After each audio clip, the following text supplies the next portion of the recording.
twari tugeze dukomeje rero n'umukino w'umumiliyoneri, twari turi hano ahandi uwitwa Dani yari arimo kumvishwa na papa we yuko agomba kujya kubwira mushiki we akamubwira ngo azabanira Sharomu. Rero sinzi nimba hano Dani ashobora gukora iryo kosa, ntabwo njye mbyizeye yuko Dani ahangaha yakora iryo kosa, kuko ni ikosa rikomeye cyane, ni ikosa ritapfa nyine kwemerwa n'umuntu uwo ari we wese ngo ajye gufata mushiki we amushore mu mazi abira abireba hejuru ya papa we ngo kuko yagiranye igihango. Hano rero papa yakomeje kumubwira ati wowe nk'umuntu w'umugabo uzabikorere mushiki wawe, ubikorere njyewe nk'umuntu bigusabye, ikindi nawe ubikore ugamije nyine no kubaho kwa mushiki wawe. Ati rero ibintu by'imiryango, ubona papa wenyine ikintu ashyize imbere ari icyo gihango yagiranye n'ababyeyi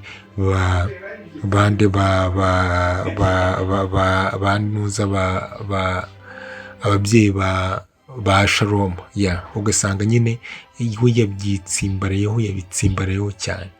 Rero hano kubitsimbarayeho cyane nabyo bikagonga umwana we witwa Alisa no kuba yakemera kubana n'uyu nguyu ngo Sharomu, kuko ntabwo nzi ko neza yabyifuza no kubana habe na gatoya. Muzi n'uburyo ibintu Sharomu byose yakoreye Alisa.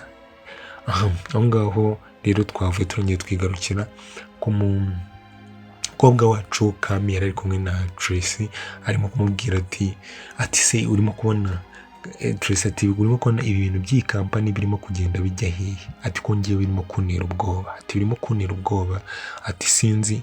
Undi aramubwira ati ariko ati humura, ati njye ndumva nta kibazo cyagakwiye kuba gihari. Aka kanya umuntu urimo kudutera stress cyangwa umuntu urimo gutuma twese tumva duhungabanye ni ukubera Sharomu, ikindi ni ukubera Cedric nawe uhari. Undi arakomeza amubwira ati nyamara mfite ikibazo cy'uko iyi kampani Cedric ashobora kuyigurisha isanisha, ugasanga arifashe arayigurishije, ugasanga rero biteye ikibazo. Undi aramubwira ati ariko wigira ikibazo, ntabwo Cedric yagurisha iyo kampani, narakubwiye yuko impapuro za originali ari njyewe uzifite. Ati rero impapuro za originali mba njye uzifite, n'ubundi agiye kwifata ngo agiye kugurisha kampani, yakisanga nyine afite impapuro zitari za originali kandi ntabwo byamukundira.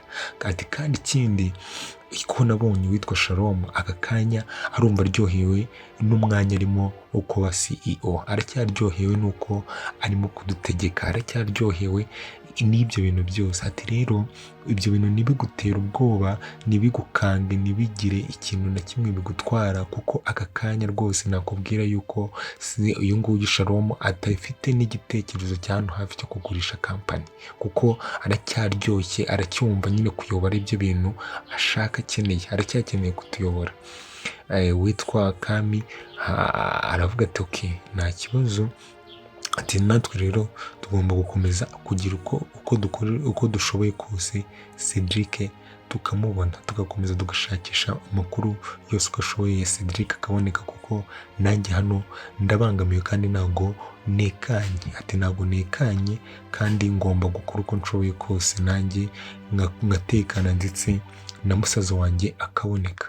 Aho ngaho rero twahise tuhava turangije leta twiyizira hari uwitwa Sharomu ukomeje kunanirana n'abantu bose. Sharomu rero yari ari hano arimo kuganira n'uwitwa Gihozo, arimo kumubwira ati Gihozo ubimeze bite? Ati ni sawa. Ati rero Gihozo hari ikintu nshaka kugusaba, ati hari faveri nshaka kugusaba. Ati kandi urabizi neza ko turi inshuti, urabizi neza yuko ibintu byose tubikorana, urabizi neza. Undi aramubwira ati ndabizi. Ati rero ndashaka kugusaba ikintu. Undi aramubwira ati ni igiki? Ati ndashaka kugusaba yuko amakuru yose y'ibivugwa muri ino kampani, kuko nawe arabizi yuko atishimiwe. Sharomu arabizi neza yuko atishimiwe. Ati rero ndashaka kugusaba amakuru yose yavugirwa hano yuko uzajya uyamenyera ukayambwira. Undi rero adaciye ku ruhande Gihozo aramubwira ati ngaho noneho mbwira ni izihe nyungu zanjye, ati ese ni izihe nyungu zanjye mu kukubwira ayo makuru. Undi aramubwira adaciye ku ruhande aramubwira ati ngewe umushahara wawe nzawukuba 3, ati umushahara wawe nzawukuba 3. Urumva rero nta kibazo. Rero Gihozo yahise yishima aravuga ati okay, ati nimba ari ibyo ngibyo si amakuru, ati nta kibazo, ati ahubwo nagire ryari. Undi aramubwira ati rero amakuru yose ugomba kuzajya uyambwira. Gihozo aramubwira ati ariko se kwaje mu kibazo nibabona hari amafaranga agenda asohoka angana gutyo aza kuri konti yanjye, aho se bazahita babikeka?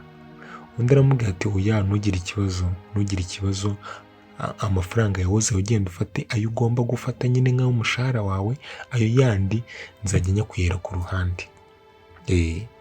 Gihozo arangije yemera diro. Mu kuyemera hano witwa Shalom yahise avuga ati okay, nta kibazo, noneho diro niyo ngiyo. Shalom arangije ahita agenda. Gihozo rero twari tuzi yuko abaye umugambanyi, arangije aravuga ati ariko Shalom urasetsa cyane, urumva jyewe natinyuka kugambanira abavandimwe banjye, urumva natinyuka kugambanira umuntu wifasha akangira gutya, ubwo yavugaga Cedric, ati urumva njyewe nabikora nakora iryo kosa, ati sinshobora gukora iryo kosa, ati uravuze ngo urashaka amakuru, ati kanze nkwereke, si amakuru ushaka, kanze ndaje na nyaguhe. Ariko ubona nyine bisa nkaho agomba kuzajya atanga amakuru atari aya nyayo, n'ubundi akayaha Cedric nako akayaha uyu nguyu Shalom. Aho ngaho rero twavuye turangije.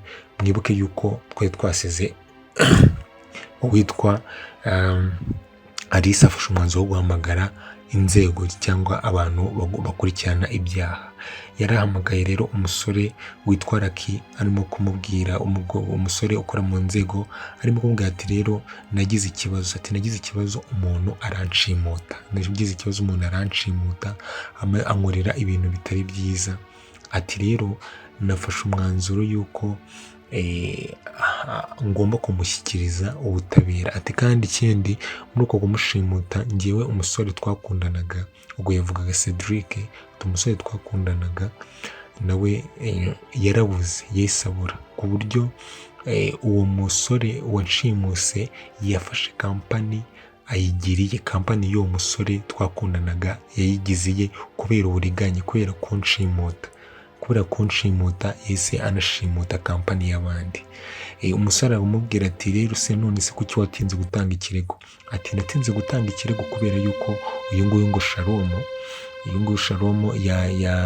yaneraga ubwoba cyangwa ni nk'iterabwoba.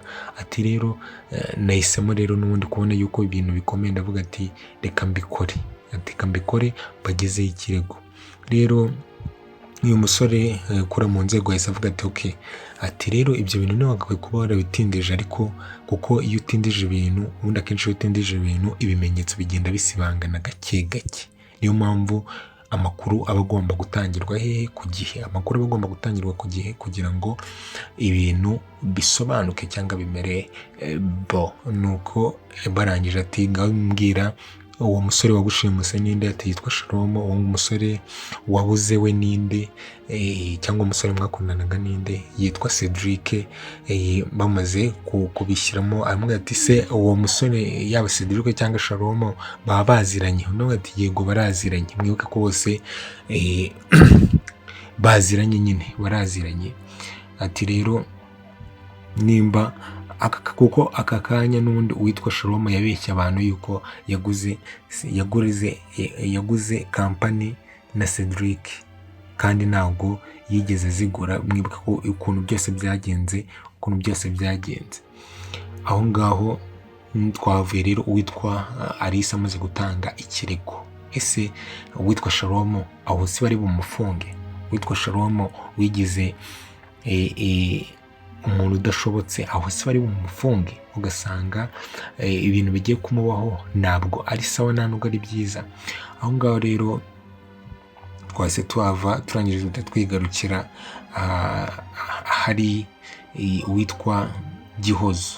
Hagarutse uwitwa Gihozo rero yari arimo kuganiriza yarimo gutanga amakuru, arimo kuyahereza uwitwa Dani ndetse na sheri we witwa Kami. Arimo kuvuga ati rero hari ikintu ushaka kubabwira, ndashaka kubabwira yuko uwitwa Shalom aka kanya yamaye akazi ko kubaneka, yamaye akazi ko kubaneka kugira ngo bakuremo amakuru, kandi yambwiye yuko azajya ama amafaranga.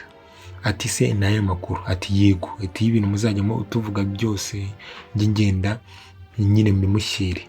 Uwitwa Kami arunama arumirwa araseka, Dani nawe arumirwa. Ati rero Gihozo akomeza kuvuga ati rero mumbwire ukuntu ngewe nzajya mbigenza.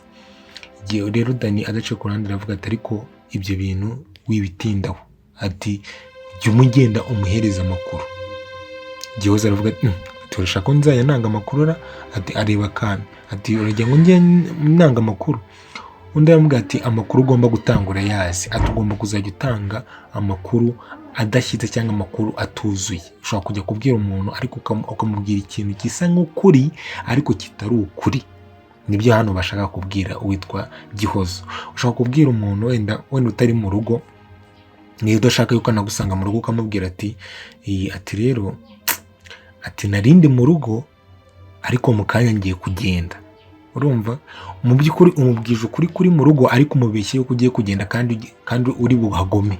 Nibyo ngibyo yashakaga nko kuvuga. Aravuga ati rero ugomba gutanga amakuru kandi ukazajya utanga igice.